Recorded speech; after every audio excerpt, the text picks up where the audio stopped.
Paul, it's been said that if you want to find some new music to get turned on to, you go to the people that you like and see what turned them on. So first up, thank you for turning me on to Carl Perkins many years ago. All right. And while the Beatles used to cover a nice handful of his songs, you never had worked with him to this point. Did you write Get It with the idea of a duet in mind, or did that come about as you were writing it? What was it like having one of your heroes on one of your albums? Fantastic. We'd always loved Carl. And, he wrote Blue Suede Shoes. He wrote some real great early rock and roll stuff. And so, the memory was, as kids before the Beatles even, we had these little old records. It wouldn't be us that had them. It was like John's mother lived with a guy, and he had some of these records. So we'd go around their house and we'd play them. And Carl was one of our big favorites. So to actually get to meet him was a thrill.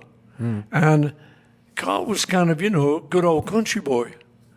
And so little things like if you wanted to use headphones when you're recording, which we would always do, you just put them on and play. Carl couldn't. He didn't like them. So he'd put them on, and he wasn't comfortable with them. It reminded me of when we first started with the Beatles. We weren't comfortable with them. And we used to say to them, look, can we just have a couple of speakers and we'll play to them, which we did in the early days. So I got why Carl was a bit against headphones. And, he was having trouble with them, and he said, oh, the old mule head's kicking in, Paul. So, he was a fun guy, a very nice guy, and a big hero of mine. Yeah, but I'd written Get Back. Get it? Get it. Get it, not Get Back. That was later. Freudian slip. Or previously on This Is Us. So Get It, yeah. And I just thought it's the kind of song Carl might have written. Mm-hmm.